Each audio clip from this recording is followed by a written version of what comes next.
Yes. Hi, I'll just continue from where Tanuja left off. In fact, she's preempted my question on policy making and your perhaps prescriptions for them.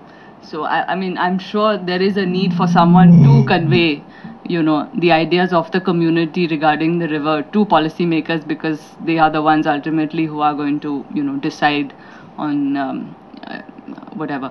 My question is more about the protective legislation that exists, and specifically PESA, which you are aware of. I think these areas fall under PESA. So, what has been your research in that? What has been your findings, as in regarding awareness, regarding implementation, and because PESA does give the community rights over, to protect their resources. So, have you found anything to that extent, and did you interact with elected representatives of the communities?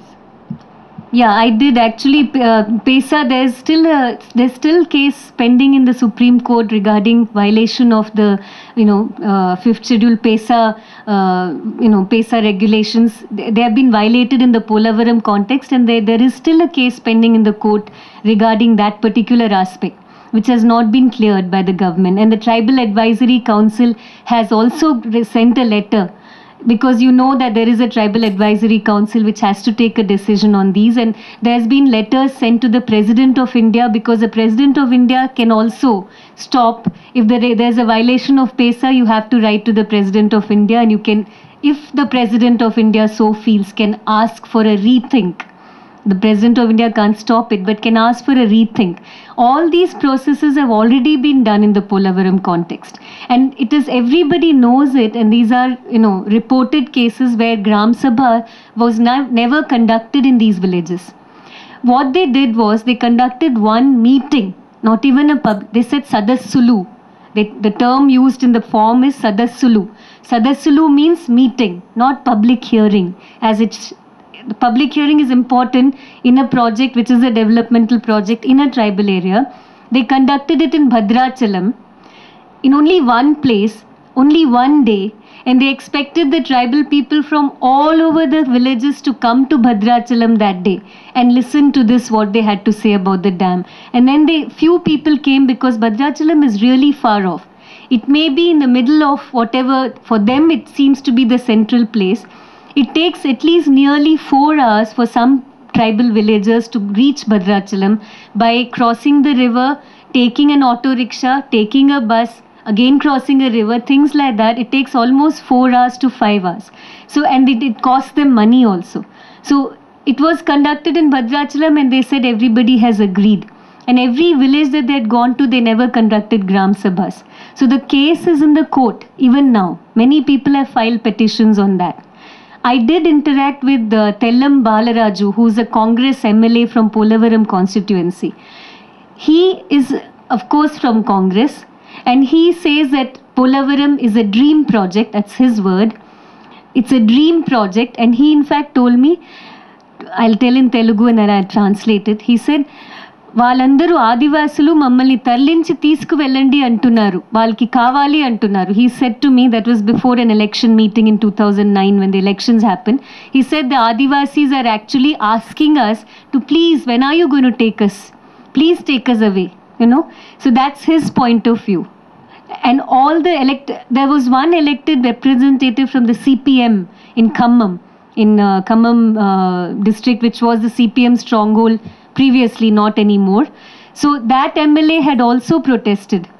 In fact, that MLA, and there was an MP called Medium Babu Rao. Medium Babu Rao was the MP, and there was an MLA. Both of them are Koyas, tribals, whose homes are also going to be submerged. So they were all participating in this protest in 2007, when the police fired on them as well. One person died, one person was injured. So all these processes have already happened.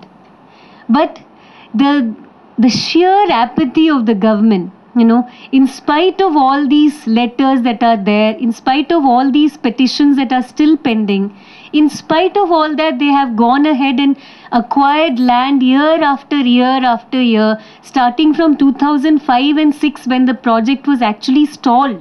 The Supreme Court had actually asked them to stay. There was a stay in place, stay order.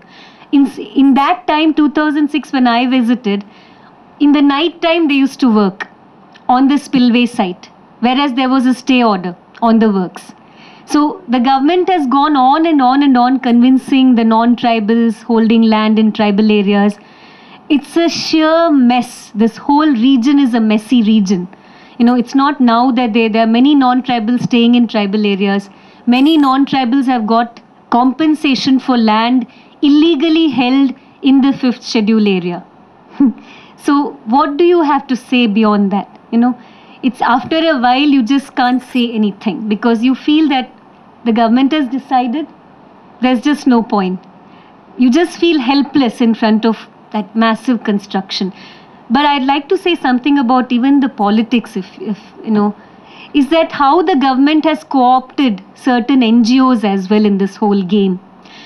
NGOs who were actually in the beginning anti-dam, then later on by 2008 were sitting in negotiation committees asking for adequate compensation. So the region is a messy region, and I don't see any, in spite of all the regulations, all the laws and constitutional guarantees in place, unless there is political will, I don't see any reason that anything can be done. I would actually first like to thank you for the images and the little videos you showed in the beginning, because I think that really sets the context extremely well. I also found both the videos and the images very beautiful and very sensitive. I'm sure the region is very photogenic, but your images go far beyond that.